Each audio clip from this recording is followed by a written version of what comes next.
Next question में हमसे पूछा गया है कि इन द गिवन रिएक्शन, हमें एक रिएक्शन दिया गया है जिसमें जो रिएक्शन जो है वो प्रोसीड हो रहा है हाइड्रोजन फ्लोराइड और 0 डिग्री सेंटीग्रेड पे। हमें पूछा गया है कि इस रिएक्शन के बाद में जो हमें प्रोडक्ट मिलेगा वो प्रोडक्ट हमें फाइंड आउट करना है क्या होगा। हमें 4 ऑप्शन दे रखे हैं A, B, C और D। तो हम इसको रिएक्शन को 2 स्टेप में करेंगे। ये रिएक्शन जो है ये रिएक्शन जो है 2 स्टेप्स के अंदर में, ये रिएक्शन जो है ये 2 स्टेप्स के अंदर में परफॉर्म किया जाएगा।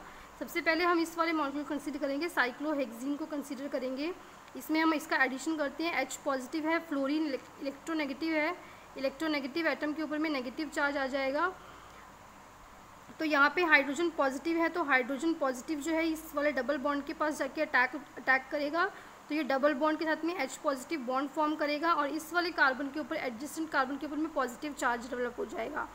फिर हम बेंजीन का रिएक्शन कराएंगे। अगर हम बेंजीन का रिएक्शन कराते हैं हमारे इस कार्बोकटाइन को, या फिर हम इसे इलेक्ट्रोफाइल भी बोल सकते हैं।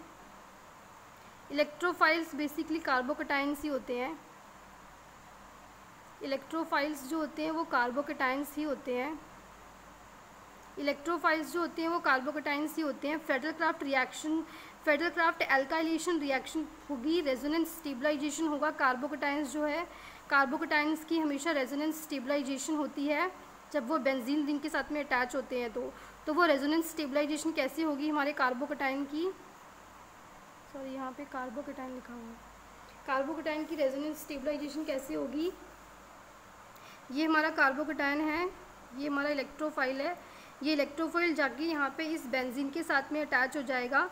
ये पॉजिटिव जो है इस डबल बॉन्ड को यूज़ करेगा और यहाँ पे इसके साथ में बॉन्ड क्रिएट करेगा।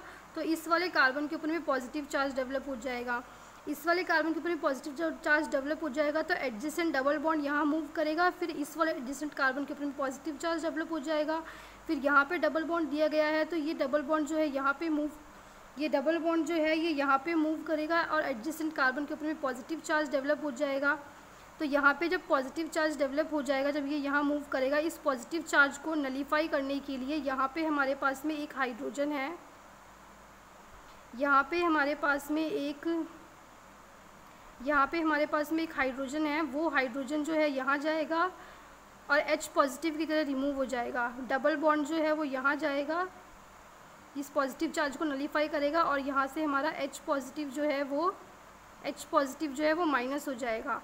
H पॉजिटिव निकल जाएगा यहाँ से और यहाँ से हमारे पास में, इसके पास में तो एक हाइड्रोजन था ही, तो फाइनली हमारे पास में यहाँ से हाइड्रोजन का रिमूवल होगा। H2 का नहीं, H पॉजिटिव का रिमूवल होगा।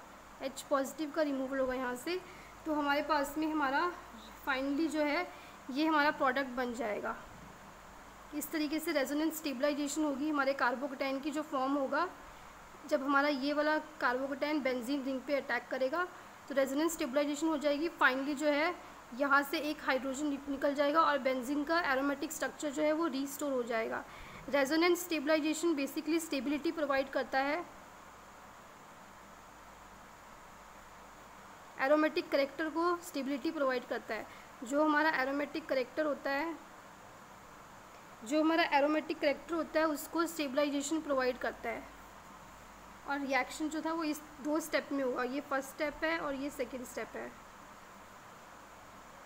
कार्बोकटाइन का जनरेशन होगा और सेकेंड स्टेप में फेडरल क्राफ्ट एल्काइलेशन होगा। तो ये हमारा प्रोडक्ट बन जाएगा। हमारा आंसर जो है वो C राइट हो जाएगा।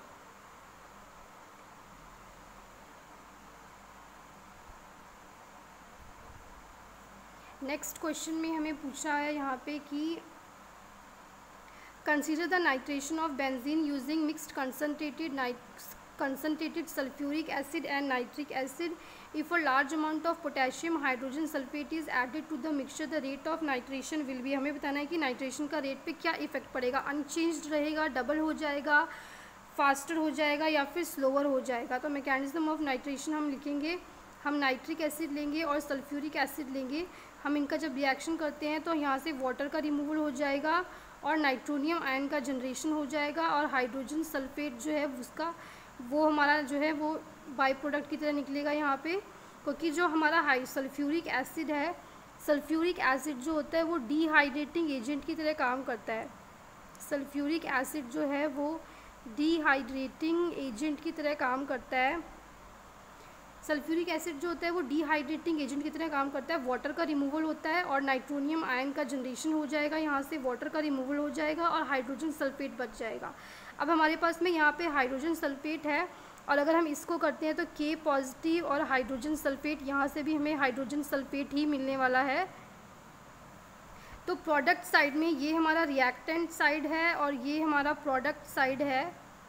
तो प्रोडक्ट साइड में हमारा हाइड्रोजन सल्फाइड की कंसंट्रेशन जो है वो इंक्रीज़ हो जाएगी। तो यहाँ पे कंसंट्रेशन इंक्रीज़ हो जाएगी तो हम एक प्रिंसिपल यूज़ करते हैं, that is Le Chatelier's principle जो है, हम ली चैटलियर प्रिंसिपल यूज़ करते हैं, जिसके बेसिस पे अगर जहाँ पे कंसंट्रेशन ज़्यादा होती है रिएक्शन जो है उस कंसंट्रेशन को कम करने के लिए अपोजिट डायरेक्शन में मूव करता है। अगर प्रोडक्ट साइड में कंसंट्रेशन ज़्यादा हो रही है तो रिएक्शन जो है वो रिएक्टेंट साइड के ऊपर में जाएगा, रिएक्टेंट साइड के ऊपर में शिफ्ट हो जाएगा और रिएक्टेंट साइड में शिफ्ट हो जाएगा यानी कि रिएक्शन जो है वो प्रोसीड नहीं करेगा, यानी कि वो स्लो हो रहा है, फास्ट नहीं हो रहा है, अनचेंज डबल नहीं, हम देखेंगे स्लो हो रहा है कि फास्ट हो रहा है। तो रिएक्शन स्लो हो रहा है क्योंकि प्रोडक्ट साइड की तरफ ना जाके हायर कंसंट्रेशन हो रही है हाइड्रोजन सल्फाइड की। तो जो कंसंट्रेशन हायर, जिस साइड पे रिएक्शन के जिस साइड पे कंसंट्रेशन हाई होगी उसके अपोजिट साइड में रिएक्शन जाएगा। If large amount of potassium, क्योंकि यहाँ बोला गया है large amount of potassium hydrogen sulphate add की गई है, तो if large amount of potassium hydrogen sulphate is added then concentration of hydrogen sulphide ions जो है वो इंक्रीज़ हो जाएगा। पोटेशियम हाइड्रोजन सल्फाइड जो है उसकी कंसंट्रेशन जो है उसकी इंक्रीज़ हो जाएगी और रिएक्शन जो है वो शिफ्ट करेगा, रिएक्शन जो है वो बैकवर्ड साइड पे शिफ्ट करेगा, रिएक्शन जो है वो बैकवर्ड साइड पे शिफ्ट करेगा। तो अगर रिएक्शन बैकवर्ड साइड पे शिफ्ट करेगा तो रिएक्शन जो है वो फास्ट की जगह पे, अगर रिएक्शन बैकवर्ड साइड पे मूव करेगा तो वो फास्ट की जगह पे स्लो हो जाएगा। हैंस